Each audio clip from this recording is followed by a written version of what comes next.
This is my little brother about to see his dream setup for the first time. But before we get there, let's see his setup now.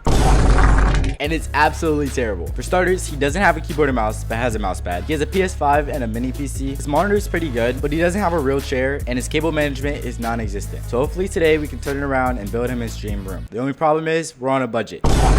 So let me break it down. I gave myself $100 to upgrade this gaming setup. It sounds crazy, but I have most of the things I need to upgrade this setup and to make it look nice. Now you might be asking, how can I get this kid a PC with $100? Well, here's where the Dell XPS comes in. Somehow I had this PC laying around. Generally don't know how, but I found it in my garage collecting dust. So I thought, why not try and save it? Inside this PC is an NVIDIA GT710, which I soon realized was the worst graphics card in the world. Pretty much everyone who talks about this card says it's absolutely terrible.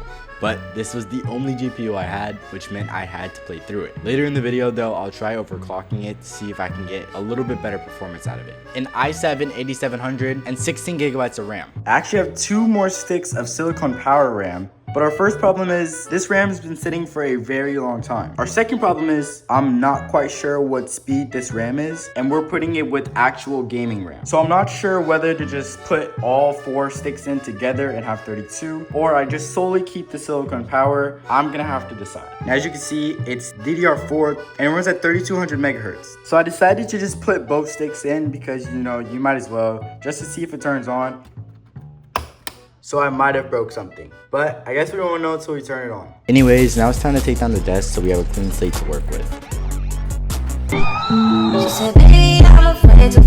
I don't know what happened to the recording, but pretty much I decided to case swap the PC, so you're gonna see that footage right now. And since we're on a budget, this case is only like $60 and it's pretty freaking clean. But as you can see, it has 3 fans in here, which is way better airflow than this case. And I also have my old power supply that I can put in here because there's nothing wrong with it. So I'm gonna be case swapping everything from this PC and putting it in here, and hopefully it turns on. So pretty much I gave myself a whole new challenge of case swapping the PC, which I've never done before. All right, so I just moved the motherboard over, and it actually lines up with all the standoffs except for 2, and it's kind of overlapping into the fans. Now this isn't a big issue because I will be swapping out the motherboard in like very soon. So for now it works. Also another problem is we don't have an IO shield, but you can literally just buy one. So I'll probably get one later. I finally got to hold the GPU in my hand, and man, this thing is small. Hey yo, what the f? Sadly though, we had much bigger problems than that. Pretty much the F panel on this PC case was different than the Dell XPS case, which meant that I would have issues with the power button. This is actually a common issue that many people run into, and I found a full Reddit thread on it, and trust me, I tried looking through this, I tried understanding it, but these people were talking about straight sorcery. I couldn't understand anything that was going on, so eventually I just called it quits and decided to keep what I have.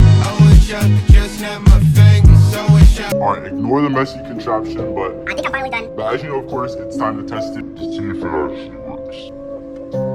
Okay, the lights work. The CPU fan isn't spinning. What does that mean? I actually couldn't figure this out for like 20 minutes, and so I figured out I didn't have the CPU fan plugged in. I think I'm actually an idiot. Alright, so I've run into another problem. I need to connect. You guys can't really see it, but it says top fan right there, and I need to connect it. So I low-key just might put this on top as an outtake fan. Right now, I have none up there.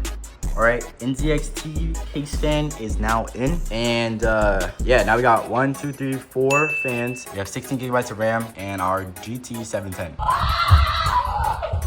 Now, obviously, I do plan on upgrading this, but for the case being, but eventually I got it to start, and it started working. We got fans, and even the top one is spinning, and our display came on. As it's doing a hardware scan to make sure everything works, but man, look at this PC. Somehow I did it, and it only took around 2.5 hours. It's testing everything to see if it has any errors. For some reason, my recording glitched, but we did make it to Windows, which means this PC is good. Anyways, now it's time to set up the setup and start getting things on the desk.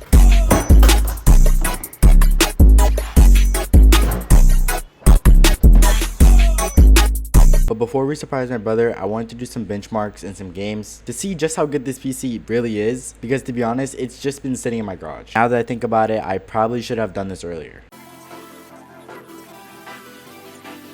So in lobby, I'm getting around 60 FPS, literally. So I'm gonna try and hop on creative first to see what type of FPS we're looking at. All right, in creative, I'm getting around 50 FPS, which obviously is not bad, bro, but it's pretty bad. Obviously, this GPU being called the worst GPU in the world, 50 FPS is not that bad.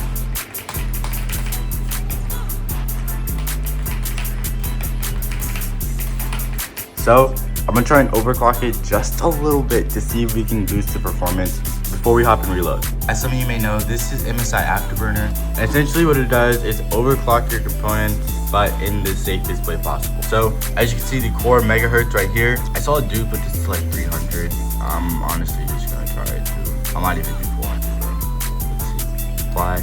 As you can see up here, my temps are only 59 degrees. I really don't know what I'm looking at. I think this means that the graphics card is 50 degrees, which is not that bad. And now it's overclocked to 800 megahertz. Or maybe we're over, I don't know what this means. This is like rocket science to me, bro. As you can see, an immediate boost of 60 FPS. We were just on 59, so it means that we went up like 10 FPS, which is not that bad. The PC did get louder, and I guess we'll just have to see in game if there's really a performance boost. I'm getting 30 FPS.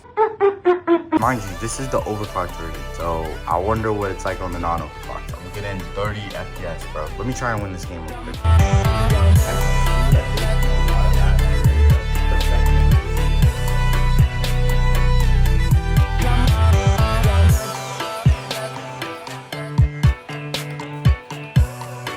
Oh my god, bro. Averaging around 23 FPS, and this game is very choppy. It's literally running terrible. All you need is like a $100 GPU, and you could literally turn this into a good playable game. But anyways, I want to test one more game before we surprise my brother. As you can see, it runs Roblox just fine, which is all he needs. Anyways, now it's the time you've all been waiting for. It's time to surprise my brother.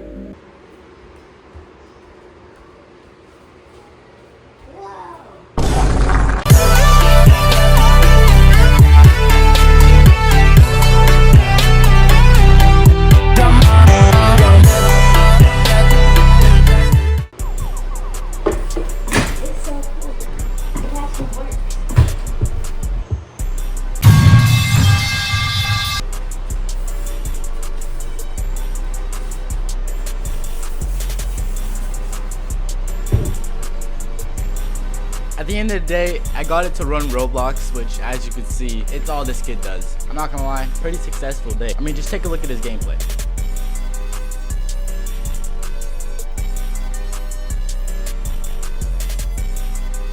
Bro, what are you doing?